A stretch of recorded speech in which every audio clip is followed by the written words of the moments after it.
하나님께서 오늘 주시는 말씀 마태복음 20장 1절부터 16절까지, 신약성경 마태복음 20장 1절부터 16절까지 우리 한 절씩 교독하도록 하겠습니다. 1절 제가 읽습니다. 천국은 마치 품꾼을 얻어 포도원에 들여보내고 보내려고 이른 아침에 나간 집주인과 같으니,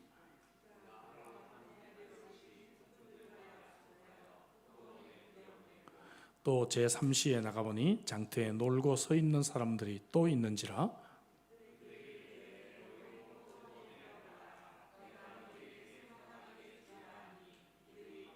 제6시와 제9시에 또 나가 그와 같이 하고,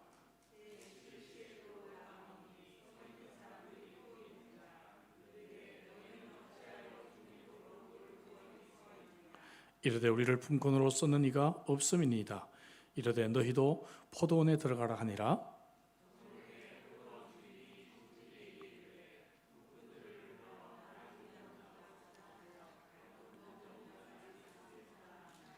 제 11시에 온 자들이 와서 한 데나리온씩을 받거늘,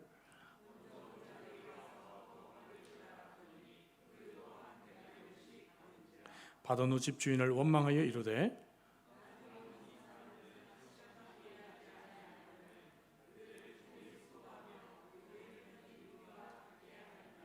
주인이 그 중에 한 사람에게 대답하여 이르되 친구여, 내가 내게 잘못한 것이 없노라.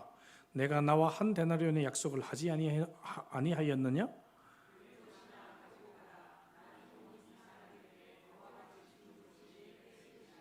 내 것을 가지고 내 뜻대로 할 것이 아니냐? 내가 선함으로 내가 악하게 보느냐?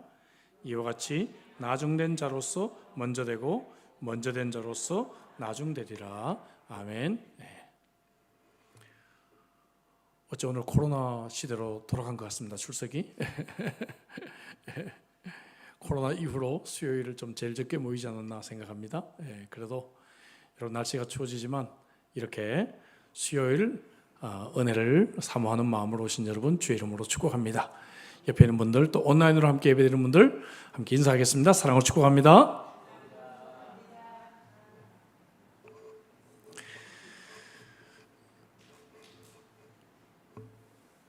여러분, 코카콜라하고 펩시콜라하고 어떤 걸 더 좋아하십니까? 코카콜라를 좋아해요? 예. 코카콜라가 더 많이 팔릴까요? 펩시가 더 많이 팔릴까요? 예. 2004년에 이미 펩시가 앞질렀습니다. 예. 2004년에. 예. 처음으로 펩시가 2004년에 코카콜라를 앞지르게 되면서 당시 CEO였던 스티븐 라이몬드가 성경 구절을 인용해서 기염을 통했습니다. 나중된 자가 먼저 되고 먼저 된 자가 나중된다. 오늘 그 말씀이 본문에 나오고 있죠. 포도원 일꾼 비유로 알려진 이 비유의 핵심은 말씀드린 대로 먼저 된 자가 나중되고 나중된 자가 먼저 될 수 있다는 그러한 말씀입니다. 왜냐하면 이 비유를 둘러싸고 있는 두 구절, 그러니까 19장 30절, 본문이 20장 1절부터 시작했잖아요. 19장 30절에 뭐라고 되어 있습니까? 그러나 먼저 된 자로서 나중되고 나중된 자로서 먼저 될 자가 많으니라. 이 말씀을 하고 난 뒤에 이 비유가 시작이 되었어요. 그리고 이 비유의 마지막 16절에 보니까 또 똑같은 말씀을 하고 이 말씀이 끝나요. 그러니까 이 교훈을 주기 위해서 바로 포도원 일꾼 비유를 주님께서 말씀하셨다 하는 것을 우리가 알게 됩니다. 우리는 이 비유 내용을 교회를 몇 번 다니신 분들은 잘 알고 있습니다. 주인이 아침 일찍 일어나서 일할 사람을 찾다가 일꾼을 고용하게 되죠. 하루 품삯으로 한 데나리온을 주기로 약속을 했는데 이것은 굉장히 합당한 그러한 금액이었습니다. 자, 그래서 아침 일찍 사람을 데려다가 포도원에서 일을 시켰는데 한 3시간 뒤에 오전 9시쯤 나가보니까 여전히 일꾼들이 있어요. 그래서 그 일꾼들에게 얼마를 주겠다고 약속하지 않고 데려와서 일을 시킵니다. 12시 정오에 나가니까 또 사람이 있어서 데려다 쓰고, 오후 3시에 가니까 또 사람이 있어서 포도원에 데려다 쓰고, 그 다음 포도원 문을 닫는 6시, 1시간 전 5시에 나가니까 여전히 사람이 있어서 이제 데려다가 일을 시켰다 그 말이죠. 근데 이제 나중에 온 사람부터 품삯을 주는데 제일 나중에 온 사람을 한 데나리온을 주니까 일찍 온 사람들은 어떻게 해요? 와, 우린 더 많이 받을 수가 있겠구나 생각을 했는데 이제 일찍 온 사람도 한 데나리온밖에 주지 않으니까 일찍 왔던 일꾼들이 불평을 하게 되었다 하는 것이 이제 이 본문의 이야기입니다.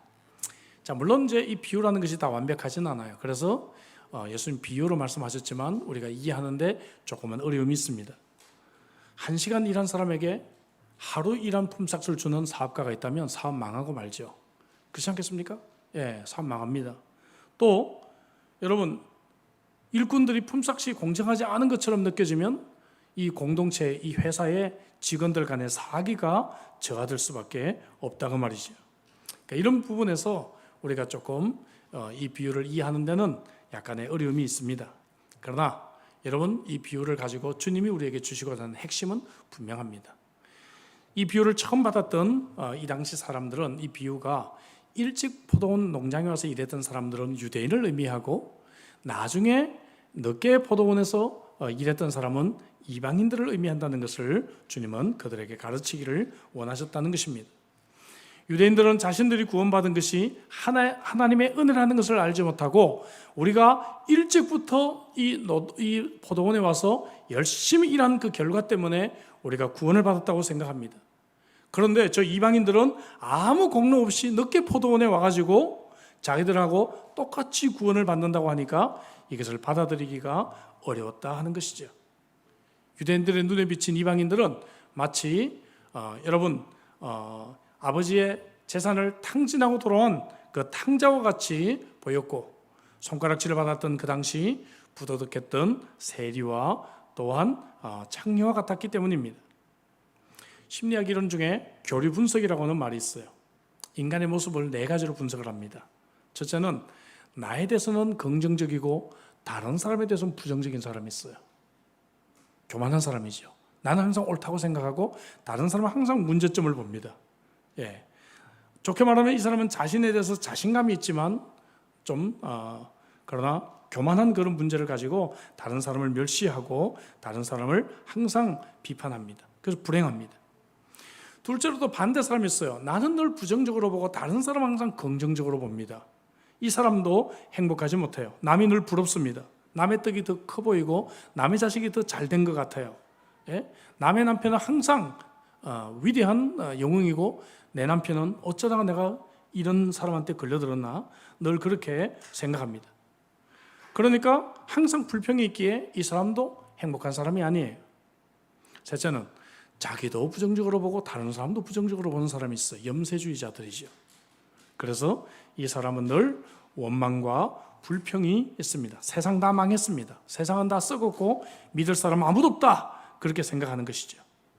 마지막 4번째는 나도 긍정적으로 보고 다른 사람도 긍정적으로 보는 사람이 있어요. 예. 이 사람은 자기도 행복하고 다른 사람을 봐도 행복합니다. 예. 남 부러워할 것도 없고 남이 잘 되면 그냥 나도 좋고 그렇죠? 예. 더불어 행복할 줄 아는 그런 사람이죠. 여러분들은 어떤 사람입니까? 한번 곰곰이 생각해 보십시오. 여러분들은 정말 나도 긍정적으로 바라보고 다른 사람도 긍정적으로 바라보는 그런 사람이십니까? 오늘 본문에 나오는 이 일꾼들, 특별히 일찍 왔던 이 일꾼들은 자기의 형편을 감사하지 못하고 다른 사람을 계속 비교하고 의식하고 불평하다가 자기가 받은 은혜가 얼마나 큰지를 참으로 망각했던 그러한 사람들의 이야기라고 할 수 있습니다. 오늘 비유를 우리들에게도 얼마든지 적용할 수가 있습니다. 우리는 모두 여러분 구원받을 자격이 없는 자들이었습니다. 여러분 아멘이십니까? 그런데 하나님의 은혜로 우리가 구원을 받고 하나님의 자녀가 되었습니다. 아멘이시죠? 그런데 교회 나와서 좀 봉사하다 보면 이게 은혜가 떨어진다는 것이죠. 그렇죠? 예, 유대인들과 같이 교만이 생깁니다. 나는 모태신앙인이야. 나는 할아버지 때부터 이 교회를 섬겼어. 우리 아버지가 이거 교회 건축해 놓은 거야. 예? 이 교회 내 거야. 이런 교만들이 생기게 됩니다.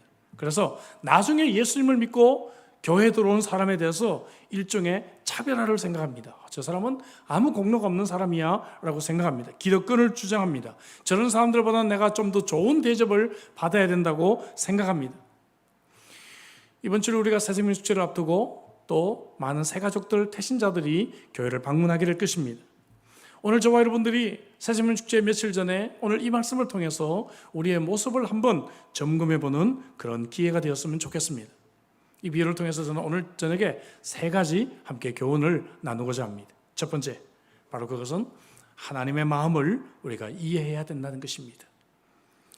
같이 해볼까요? 하나님의 마음을 이해해야 합니다. 하나님의 마음이 그럼 어떤 걸까요? 하나님의 마음은 물질보다도 사람에 있다는 것입니다. 여러분, 포도원 주인이 왜 손해를 감수하면서도 1시간밖에 일 안 한 사람에게 하루 품삯인 여러분 1데나리온을 지불했을까? 왜 그랬을까요?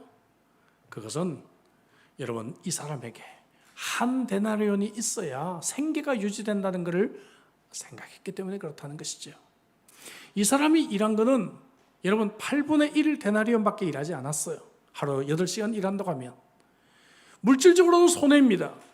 하지만 하나님의 마음은 물질에 있는 것이 아니라 사람에게 있다는 것이죠. 이 사람이 1데나리온이 필요하니까 그저 와서 일을 그냥 좀 시켜준 거예요. 그리고 이 사람에게 필요한 이 1데나리온을 공급해 줬다 하는 것입니다. 여러분 오늘 본문 볼까요? 6절 7절을 볼까요? 제 11시에도 나가보니 서 있는 사람들이 또 있는지라 이르되 너희는 어찌하여 종일토록 놀고 여기서 있느냐? 이르되 우리를 품꾼으로 쓰는 이가 없음이니이다. 이렇게 말하고 있잖아요. 그들은 분명히 열심히 일을 찾았는데 고용되지를 못했습니다. 이제 여러분 지금 시대와 달리 그 시대는 하루 벌어서 하루 먹고 사는 시대인데 지금 이 돈을 벌지 못하면 우리의 가족은 오늘 굶어야 될 수가 있는 것입니다. 생계가 어려웠다는 것이죠. 그래서 주인은 이 한 사람을 1시간 동안 일을 해서 어떤 이유를 내겠다, 어떤 사업에 많은 성취를 거두겠다 이 생각이 아니라 바로 그들을 불쌍히 여겨서 그들에게 일을 시켰다는 것입니다. 사랑하는 형제자매 여러분, 우리가 하나님 앞에서 도움이 되면 얼마나 도움이 되겠어요? 내가 교회 봉사하면 얼마나 봉사를 하겠습니까, 여러분? 내가 직분을 가지고 여러분 교회를 섬기면 얼마나 그것이 하나님 앞에 막 큰 여러분 업적이 되겠습니까? 솔직히 그거 아무것도 아닙니다. 하나님은 말씀 한마디로 천지를 창조하신 분이십니다. 그러나 여러분 하나님은 우리가 하나님에게 그렇게 하찮은 존재라 할지라도 하나님은 우리를 귀하게 여기시는 하나님이시다 하는 것입니다. 할렐루야. 하나님은 우리를 사랑하십니다. 우리도 주님을 섬길 때 이런 마음이 있으면 좋겠습니다. 우리도 주님을 섬길 때 하나님이 가지셨던 마음, 사람을 소중히 여기는 마음, 사람을 사랑하는 마음, 사람에게 필요한 것이 무엇인지를 생각하는 마음, 다른 사람을 대할 때 이 사람이 얼마나 능력이 있고 이 사람을 잘 사귀면 나한테 얼마나 유익이 있고 이 사람은 앞으로 교회에서 어떤 큰일을 하겠고 이런 것이 아니라 하나님은 그저 이 한 사람을 사랑하시고 이 한 사람의 필요를 아시고 이 한 사람을 불쌍히 여기시는 그러한 하나님의 마음, 여러분 이것이 오늘 우리 마음속에 있기를 주의 이름으로 축복합니다. 새생명 축제 때 태신자들이 오면 저런 사람은 교회 안 왔으면 좋겠다. 저희 교회는 그런 분 안 계세요. 하지만 그죠? 행여라도 그런 마음, 저 사람은 내가 밖에서 봤는데 저런 사람들 오면 우리 교회 물 흐려. 우리가 얼마나 그 사람이 우리 교회에 덕이 되고 얼마나 일을 많이 하고 얼마나 효용가치가 있고 그런 여러분 그런 실용주의에서 떠나서 아버지 하나님의 마음처럼 그저 그 한 사람이 귀하고 소중하고 한 영혼이 하나님이 사랑하시는 영혼임을 깨닫는 그러한 은혜가 있기를 주의 이름으로 축복합니다. 두 번째 우리가 이 비유를 통해서 우리가 배워야 될 교훈은 무엇인가? 그것은 공로가 아닌 은혜였다는 것을 우리가 인식해야 합니다. 이 무슨 말인가? 농장에 일찍 왔던 사람들, 이 사람들의 가장 큰 문제는 뭔가 하면 공로의식이 있었다는 거예요. 공로의식이. 나중에 온 일꾼들의 품삯을 보고 주인이 자신들에게 계약한 임금보다 더 많이 줘야 된다고 생각한 것이죠. 그렇죠? 10절에 보세요. 먼저 온 자들이 와서 더 받을 줄 알았더니 그러잖아요. 아니 별로 한 일이 없는 저 사람들도 1데나리온 받는 거 보니까 아침에 일찍부터 와서 일했던 우리한테 주인은 많은 빚을 진 거야. 이렇게 생각합니다. 주인은 우리한테 훨씬 더 많은 돈을 줘야 돼. 오늘 우리가 신앙생활하면서 그럴 때가 있어요. 교회를 오래 다니고 또 교회를 좀 봉사하다 보면 공로식이 있습니다. 내가 실로 함께 20년 지켰어, 30년 지켰어, 내가 실로 함께 10년 지켰어, 내가 찬양팀을 몇 년을 했어. 이런 공로의식이 우리 속에 있을 수가 있습니다. 혹은 11조를 바치면 하나님께서 결코 가만히 있으면 안 되고 나에게 막 축복을 내려주셔야 된다고 믿는 사람들이 있습니다. 내가 이렇게 신앙생활하면 자녀가 막 번창하고, 그죠? 사업이 막 잘 되고, 로또가 막 당첨되거나 돈이 막 왕창 쏟아져야 된다고 생각하는 사람들이 있습니다. 이건요, 하나님을 빚지게 만드는 거예요. 그렇지 않습니까? 하나님, 내가 이만큼 교회 봉사하고 내가 이만큼 헌금했으니까 하나님 이렇게 해주셔야 됩니다라고 하나님을 빚쟁이로 만드는 그러한 사람들이라는 것이죠. 더더구나 어떤 교회는 이것을 아예 가르칩니다. 기복신앙, 번영의 신앙 같은 것들이 바로 이런 데서 나왔죠. 매우 위험한 생각입니다. 여러분, 오늘 본문에서 주인이 일꾼을 고용한 이유가 뭘까요? 일꾼들이 본래 형편이 어땠을까요? 3절 볼까요?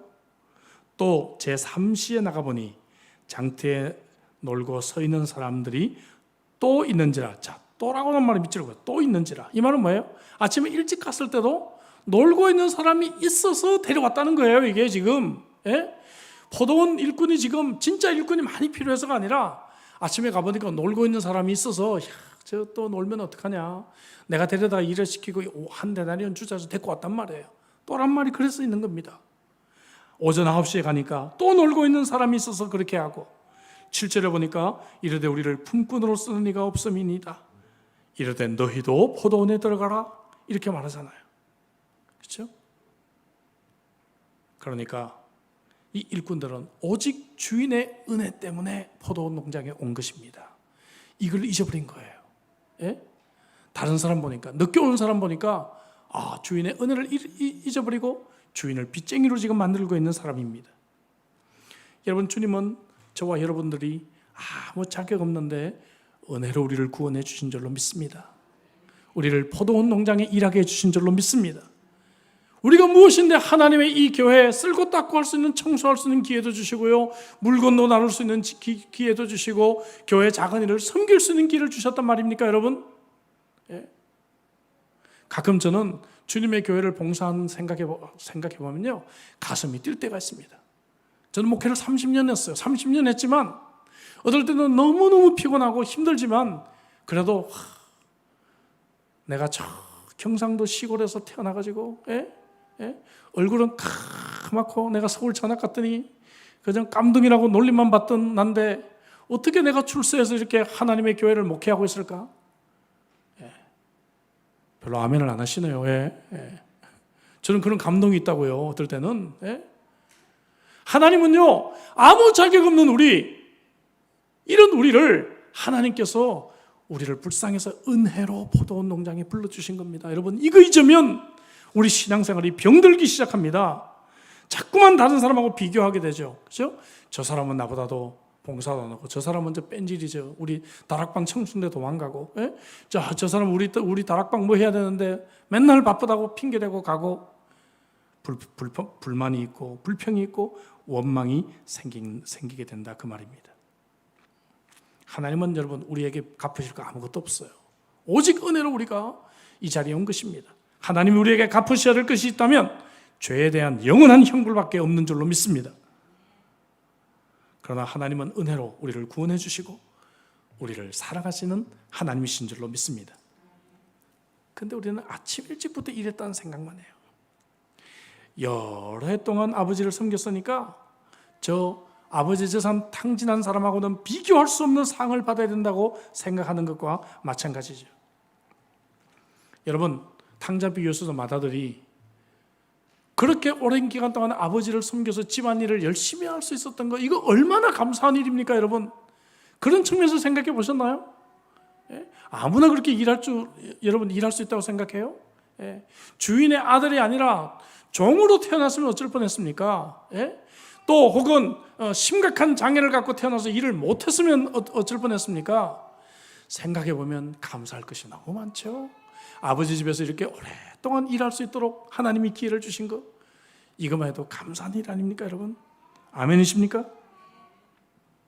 그런데 품꾼처럼 싹스를 바라고 대가를 바라고 하는 순간부터 불평이 생기고 원망이 생기고 그리고 스스로 자신을 노예로 만들어버리는 것이죠. 가정주부들도 마찬가지입니다. 우리 가족을 사랑하는 마음으로 집안을 살림을 하고 식사 준비를 하면 얼마나 행복하고 즐거워요. 그런데 어때요? 대가를 바라고 한다면 스스로 노예가 되고 마는 것입니다. 사랑하는 성도 여러분, 오늘 우리가 이 공로의식을 버리시길 바랍니다. 제가 뉴욕의 어느 교회 가서 설교를 하는데 그 교회에 좀 어려움이 많이 있을 때였습니다.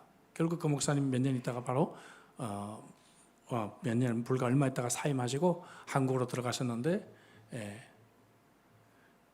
그래서 예배가 마치고 난 뒤에 그 목사님하고 함께 이야기를 하는데 그러시더라고요. 목사님, 이 교회는요, 교인들이 예배당 지어놓은 게 이게 너무 큰 공로가 돼 있습니다. 예배당 지어놓은 게 이게 너무 큰 공로가 돼 있어가지고 이 교인들은요, 이제 세계적인 목사님이 우리 교회에 와야 된다고만 늘 생각하고 있습니다. 누구를 데려놔도 정말 교인들의 성이 안 찹니다. 그 얘기를 하시더라고요. 여러분, 공로의식을 우리가 버려야 합니다. 교회를 지으신 분은 하나님이십니다, 여러분. 아멘이십니까? 이걸 안 내리는 이유가 있어요. 그죠? 하나님께서 하신 것입니다. 하나님께서. 어떤 분은 목사님 막 했다. 제가 한 게 아니에요. 하나님이 하셨습니다, 여러분. 공로의식을 버려야 됩니다. 몇 년 신앙생활 하고, 내가 교회를 몇 개를 개척하고, 그죠? 혹은 또 내가 헌금을 얼마나 많이 하고, 내가 교회에서 무슨 일을 하고, 다 은혜인 줄로 믿습니다. 여러분, 공로의식을 버리고, 내가 빚진 자로 주님을 섬겼다는 마음이 우리에게 있기를 주의 이름으로 축복합니다. 바울사도가 로마서 1장 14절에 나의 나 된 것은 오직 뭐다? 하나님의 은혜다라고 말씀하고 있죠. 오늘 우리에게 조금이나마 이 공로의식이 있다면 이 의식을 버리고 하나님의 은혜를 회복하기를 주의 이름으로 축복합니다. 자, 마지막 세 번째 우리가 이 비유를 통해서 우리가 다시 한번 배워야 될 교훈은 무엇인가? 그것은 비교의식이 아니라 형제의식을 우리가 가져야 한다는 것입니다. 말씀드린 대로 이 농장에 먼저 온 사람들의 문제는 뭔가 하면 늦게 온 사람들하고 자신을 비교하다가 문제가 생겼다는 것입니다. 11절 받은 후 집주인을 원망하여 이르되, 여기 원망이라는 단어 시제가 미완료로 나옵니다. 무슨 말인가 하면 한 번만 원망한 것이 아니라 계속 원망을 퍼부었던 것 같아요. 원망하고 원망했던 것 같아요. 왜 원망했는가? 10절에 보니까 나중에 온 자들이 한 데나리온 받는 거 보고 자기들은 더 받을 것을 기대했기 때문이죠. 자기들이 일한 시간을 비교했습니다. 나는 8시간 일했는데 쟤들은 1시간 일했구나. 비교하기 시작하잖아요. 비교하는 순간부터 문제가 생기는 거죠. 시기가 생깁니다. 불평이 생깁니다. 결혼생활 잘하다가 갑자기 여고 동창회 한번 갔다 오더니 그냥 남편 바가지 긁기 시작하는 거예요.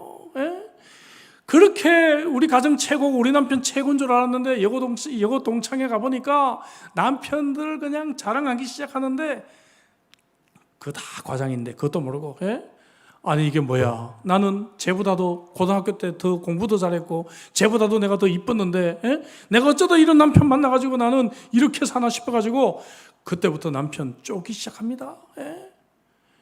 여러분, 이 비교의식, 한때 그런 말이 있잖아요. 공부 잘하는 여자, 예쁜 여자 못 당하고, 예쁜 여자 또 뭐라고요? 자식 잘 둔 여자 못 당하고, 그죠? 별 유머가 다 있어요. 이게 뭡니까? 다 비교의식을 부추기는 유머들이죠. 이 비교의식에 우리가 사로잡히는 순간 우리에게는 감사가 없어지기 시작하는 것입니다. 비교하기 전까지는 행복했는데 생각해보면서 일찍 왔던 사람들 얼마나 기분 좋게 일했겠어요, 그죠? 우와, 내가 오늘은 한 데나리온 벌었어. 집에 갈 때 내가 시장 봐가지고 우리 아들 맛있는 저녁상을 차려줄 수가 있겠구나. 얼마나 행복하게 일을 했겠어요. 일을 끝나고 난 뒤에도 돈을 받을 때 가장 행복이 무르익었겠죠. 와, 드디어 일 끝나고 돈 받는다. 그런데 나에게도 한 데나리온이 주어지는 순간 그 모든 행복이 사라져버리고 말았다는 것입니다. 이런 유머가 있습니다.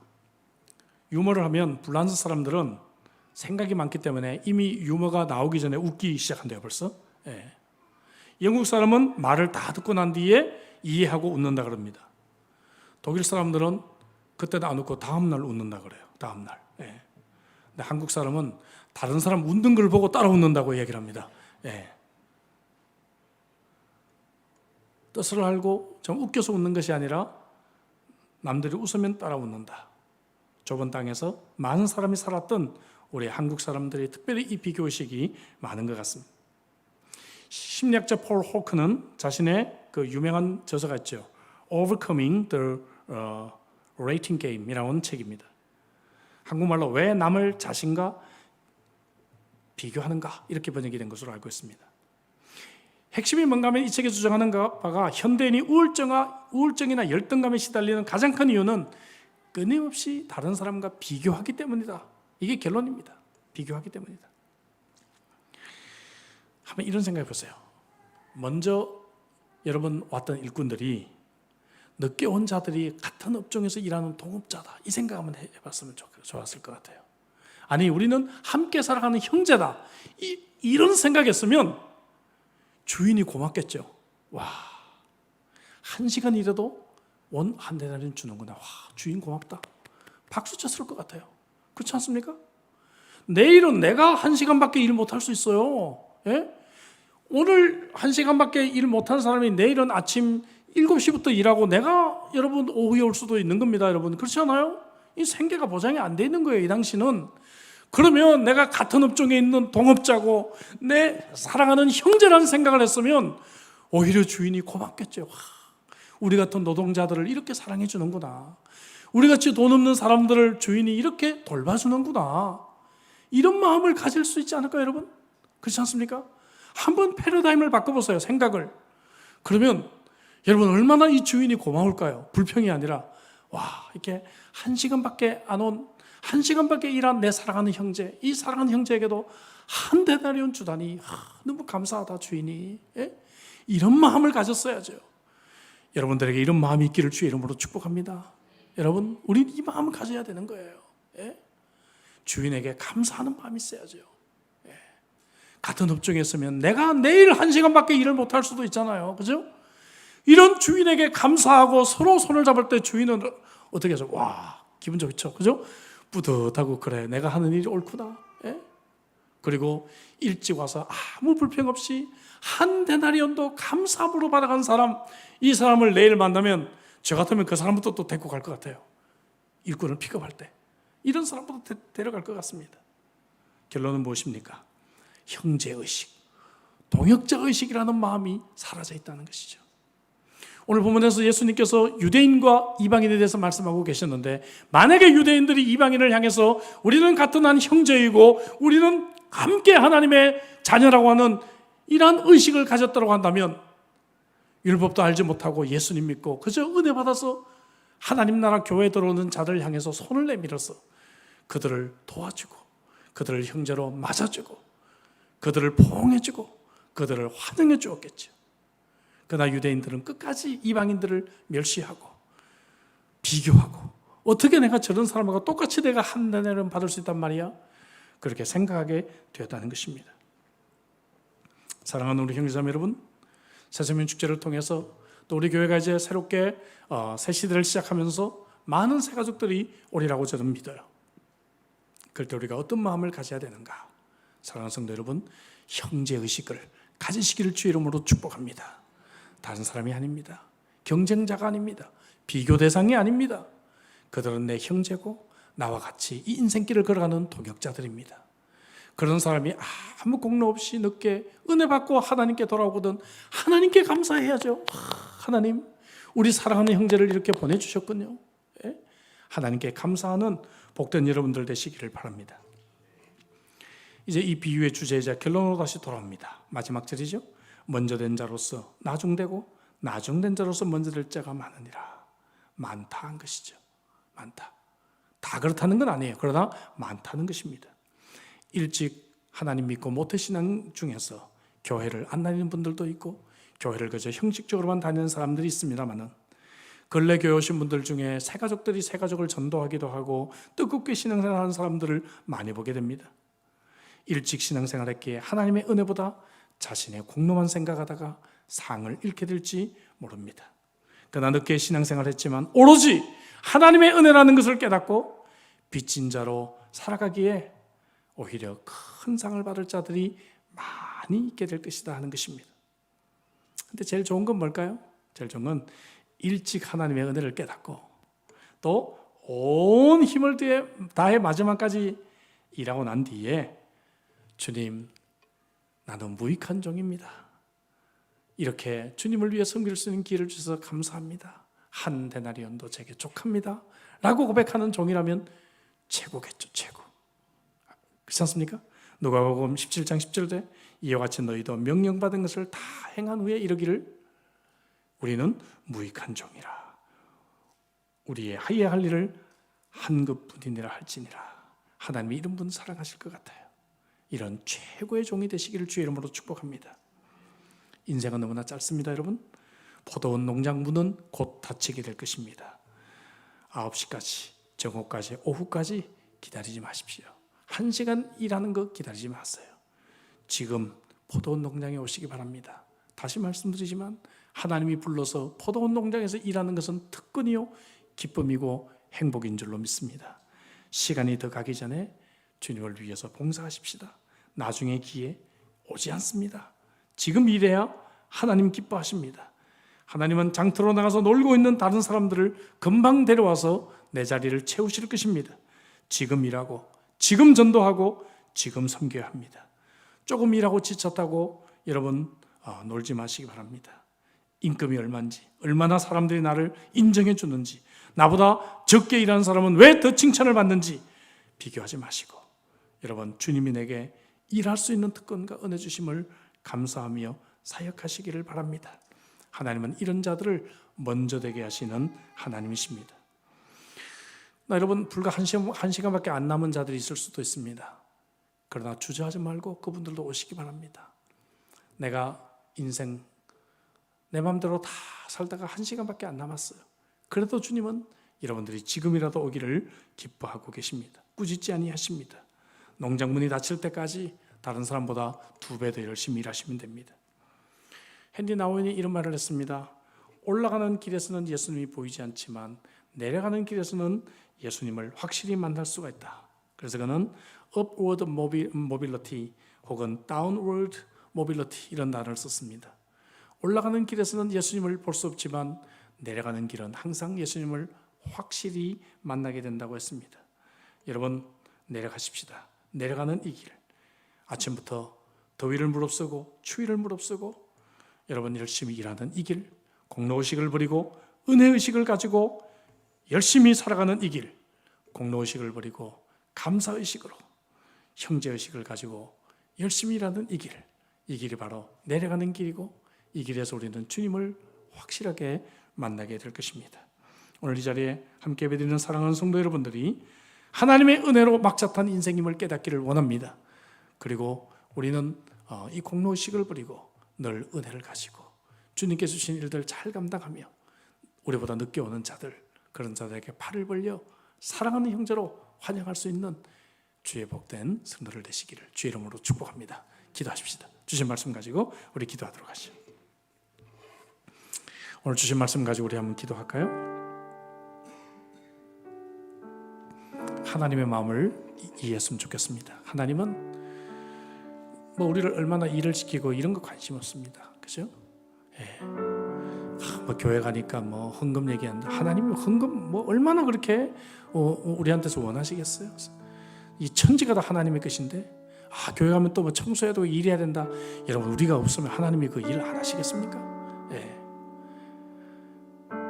여러분, 하나님은 사람을 보십니다. 하나님은 물질이나 하나님은 일을 보시는 것이 아니라 사람을 보십니다. 오늘 이 말씀 가지고 우리 한번 기도할까요? 하나님, 우리도 한 영혼을 소중히 여기는 자가 되게 하옵소서. 한 사람이 얼마나 소중하고 가치 있는지를 알게 하옵소서. 기도하십시다. 공로가 아닌 은혜임을 아십시다. 내가 아무리 주님을 위해서 일해도 여러분 은혜인 줄로 믿습니다.